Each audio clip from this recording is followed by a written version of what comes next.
Il nous faut apprécier tous ces éléments-là à leur juste valeur, ensuite poser les véritables questions pour donner les véritables réponses. Et au titre de ces réponses-là, il y a la réponse la plus simple, de dire, moi, entreprise qui intervient dans ce secteur-là, je sais qu'il y a des préoccupations que je pose dans mon environnement immédiat, je retourne quelque chose aux populations.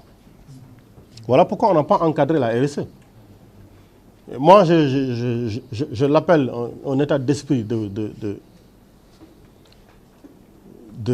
partage, de générosité, avant qu'on ne parle après de fonds de développement, de fonds d'appui et de fonds de réhabilitation. Avant ça. Et maintenant, mais toutes les générosités, on les apprécie. Toutes les générosités. Parce que quelqu'un qui gagne 20 000 francs et qui offre 5 000 francs est différent de quelqu'un qui gagne 1 milliard et qui offre 50 000 francs. C'est différent.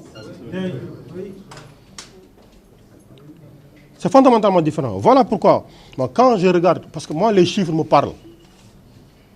Donc, quand je vois des chiffres, je vois tout de suite toute la lexique, tout le vocabulaire derrière. Et quand je regarde les chiffres ici, je donne juste un exemple. J'ai les informations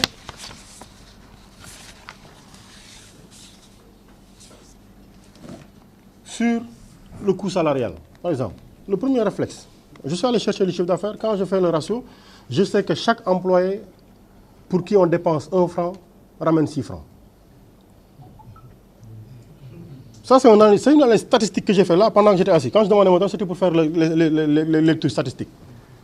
Quand vous dépensez 1 franc dans un salarié ici, vous gagnez 6 francs.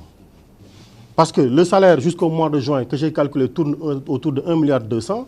Le chiffre d'affaires réalisé sur la période, c'est 8 milliards 700. Quand on fait les ratios, on trouve 1 sur 6. C'est 1 sur 6.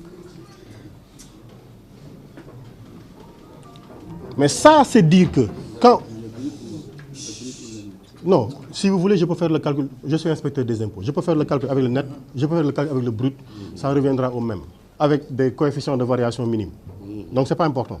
C'est simplement pour faire des analyses avec 10% en plus ou en moins de marge d'erreur. L'important, c'est de savoir que nous sommes en train de faire quelque chose.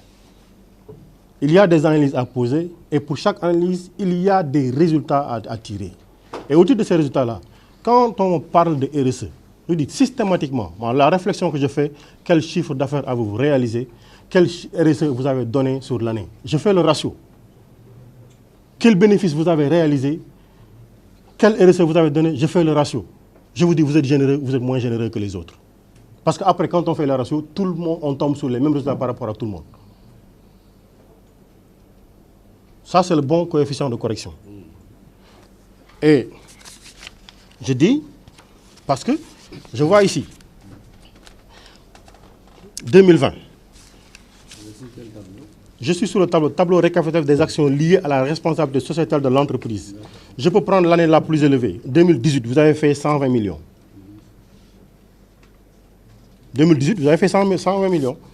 Alors,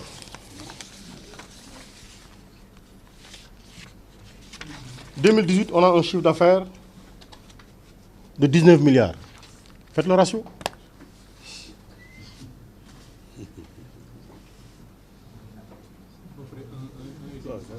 Faites le ratio. Vous êtes généreux, mais pas suffisamment. Très bien. Là, je ne suis pas en train de dire que vous n'avez pas fait suffisamment. Parce que si vous avez les préoccupations environnementales qui font que vous fassiez les investissements nécessaires pour prendre en charge ces préoccupations-là, vous êtes une entreprise citoyenne. Mais être une entreprise citoyenne, également, c'est susceptible de degrés.